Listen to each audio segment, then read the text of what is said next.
Sénat, le RDPC renforce ses alliances et gagne en puissance. Si vous êtes nouveau, n'hésitez surtout pas de vous abonner et de cliquer sur la cloche de notification pour ne plus rater aucune de nos vidéos. On commence.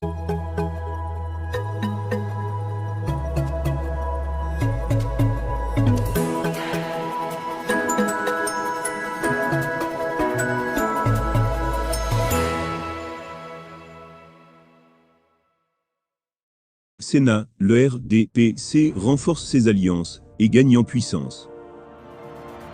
Le SDF fait désormais partie officiellement des partis de la majorité, avec la nomination d'un de ses militants à la Chambre haute. Premier nouveau Sénat est connu depuis vendredi dernier à la faveur du décret présidentiel désignant les 30 sénateurs devant compléter les 70 élus le 12 mars 2023.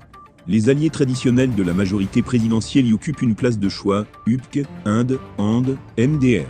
La curiosité de leur concerne la présence de l'honorable Vanich-Zan du nord-ouest de la précédente mandature sur la liste des 30 sénateurs nommés. Il s'agit de l'entrée officielle du SDF dans la Manroute, attitude de collaboration que ne cesse de déplorer la branche frondeuse du parti incarné par Jean-Michel Nincheux et autres.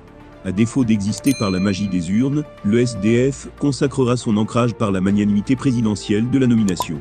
Plus d'un observateur avait d'ailleurs tiré la sonnette d'alarme sur les manœuvres de rapprochement du parti de Frundi, dont les actes incestueux, avec le régime crevaient l'écran. Beaucoup avaient prédit la disparition du parti symbole de la contestation des années de Braise. Les familles de pouvoir. Le décret du 31 mars dernier confirme l'omniprésence des familles régnantes du Cameroun, avec un Paul Biya fidèle à ses amitiés. Boubakari Abdoulaye est reconduit au nord, Marcel Nyanji Fanji reste en poste à l'ouest, Sédou Mbombo Djoya remplace son père dans le Noun, et Koko Mukut succède à son défunt géniteur à Kumba, Emmanuel Chatoué représente la dynastie Bandjoun. Robert Nkili, beau-frère du président de la République, est également entré dans la danse. Les fidèles serviteurs du régime sont ainsi récompensés au moment où le Cameroun vit une inflation sans précédent. Les nouvelles figures et forces émergentes devront attendre en peaufinant mieux leur stratégie, le temps de trouver la faille gagnante, qui pourrait libérer le Cameroun de la gérontocratie paralysante actuelle.